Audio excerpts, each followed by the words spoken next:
Tuesday, December 16th in Rialto, California, around lunchtime, surveillance cameras caught on tape ICE actions that are truly, I was going to say unbelievable, but is it even unbelievable to us at this point in December 2025? It is shocking. We should not let this footage become something that we are inured to, that feels normal, acceptable. It's not normal. It's not legal. It's unconscionable. Let me show you the surveillance footage, and then I want to talk some more about it. It's not easy to watch. It's not graphic, but it's not easy to watch. On the other side of the building, caught on camera when a man running from a fast-moving truck turned back to look and got hit by the side mirror. He somersaulted over the pavement and got back up to run again. That's when authorities in masks and tactical vests swarmed in and handcuffed him. Now, that was from CBS News, according to ABC's 7 Eyewitness News in Los Angeles. This happened around lunch on Tuesday. DHS agents deny that they hit the man with their vehicle. They claim that they clipped him with their rear view mirror. Now, the direct quote is even more. Okay, let me read it to you. DHS said the man, quote, made contact with the mirror on Border Patrol's vehicle. Why did he make contact with the mirror? He didn't initiate that contact. Y'all hit him with your fucking car. This is not the first time. We have seen multiple instances of Border Patrol and ICE hitting protesters, hitting immigrants on purpose or because they can't drive and they're driving dangerously, irresponsibly. We are seeing ICE over and over and over again break the law in so many ways. They feel that they are above and outside the law, that they can do whatever they want. They are Donald Trump's brown shirts. They are the American Gestapo. They feel emboldened right now. They think nobody will hold them responsible for all of our rights that they are violating, for all of the laws that they are breaking. Let me show you a little bit more of this interview from CBS News yesterday because it gives you some more context for what happened. If that was one of my family members, I'd be pissed off because you have to hit me and deport me. That is crazy. Hannah Sanchez says the men who arrested him were wearing ICE logos and that they almost hit her first on the other side of the building. You're a federal agent. Why are you not paying attention? When they chased the man out of the laundromat next door. The guy was doing his laundry with his family. I heard the wife crying. What are you bothering him for? It's bigger fish to fry. We reached out to Border Protection, Immigration and Customs Enforcement, and the Department of Homeland Security for clarification on who was going after this man and for what specific reason, whether or not they believe he may have a criminal record. We have not yet heard back, but local authorities confirm it was not them.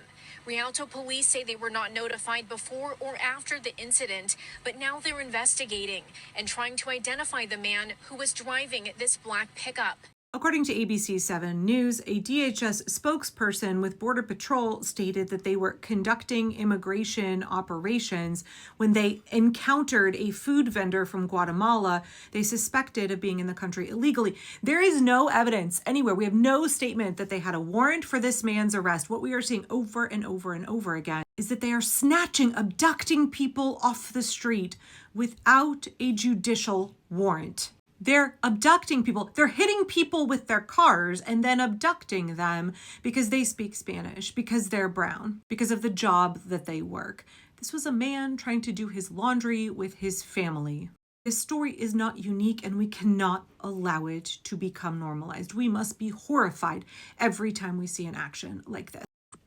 We don't know if they were actually looking for this person or if they just racially profiled him. Javier Hernandez is the executive director of Inland Coalition for Immigrant Justice. He says they're waiting to hear back from several consulates for any information about who was involved in this incident. They're demanding answers. It seems very clear that the intentions of these officers were to stop this gentleman at whatever cost necessary. That included, hitting him. Okay, let me say a couple of things here to clarify. We have multiple reports from multiple sources that a lot of these agents are really bounty hunters. There's speculation that they're being paid per head to abduct people. We already know that the entire system, the entire corrupt DHS, ICE immigration enforcement system is built in a way that incentivizes abducting more and more and more people. At the end of the day, it's all about the grift. Detention centers get paid upwards of $150,000 a year to keep folks in concentration camps, basically. to keep them in detainment. They are getting billions of our taxpayer dollars. If you don't think that this is about money, if this is about private businesses, if this is about men who are American citizens getting rich as fuck off our tax dollars because they are helping commit an ethnic cleansing, then you don't understand the full spectrum, the full extent of what is being done here. Yep, it's about advancing the authoritarian agenda. Yep, it's about inflicting a reign of terror. Yep, absolutely, all of that. It's also like everything the regime does, it is about the grift. We are living under a kleptocracy. There are lots of men getting very, very rich doing things like this, destroying families, brutalizing people's bodies. By the way, there is no evidence that I could find. I went through all of the reporting I could find. No evidence that that man was taken to a hospital after they hit him with their car.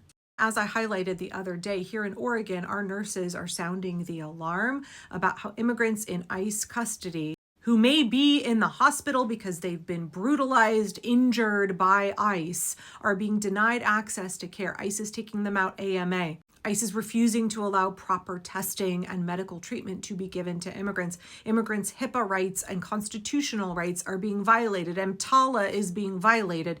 There's plenty of evidence of that happening here in Oregon. I guarantee it's happening in every other state in this country. No evidence that that man received proper medical care. We know also inside detention facilities, there are repeated reports of facilities up in Tacoma, in Texas, of immigrants not receiving appropriate medical care when they're in detention facilities. We don't know who this man is and what happened to him. We do know that his rights were violated by the American Gestapo, and we do know that a lot of men are getting really, really rich doing things like this. We also know we cannot allow this to become normalized. We cannot accept this. Think, please, every time you watch one of these videos, think back to a year ago.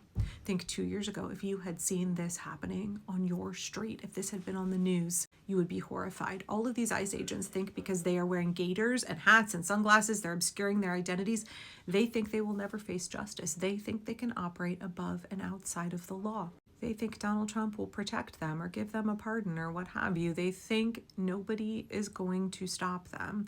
They don't believe a day of accountability is coming, and that's why it's really important that we organize, we advocate for the protection, the preservation of our rights. We protect those who are being targeted by the regime. We make sure everybody knows, our elected officials, ICE, anybody who thinks about collaborating with fascism, a post-Trump era is coming. An era of accountability will arrive. We, the American people, will make sure of it, and there will be justice for what these fuckers are doing now. We may not be able to stop everything in the moment, but we've got to continue to document. We've got to continue to bear witness. We have to make sure that we accumulate and record and catalog evidence, because there's going to be an awful lot of trials in the years to come. We have to work toward getting a stable government in this country, a government that upholds our constitutional rights. We can't forget about what we need after that, what has to come after that. Justice. Justice has to come for what is being done now. I hope that this man is able to get access to an attorney and able to get medical care. What happened to him it's not okay. It's not okay. We can never, ever accept this as being normal in the US. It's cruel. It's awful. It's inhumane. This cannot be who we are as the American people. We cannot allow this to be a thing that it just is in the United States.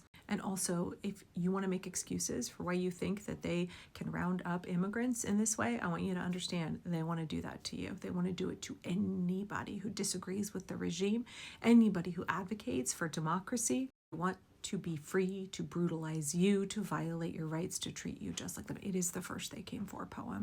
They're not stopping with immigrants. They're not stopping. They want that to be normal. They want the government to be able to treat anybody in the United States like that. Is that the country that we want for ourselves and for our children? No. So we have to make sure that we organize and we work together to have an America with liberty and justice for all.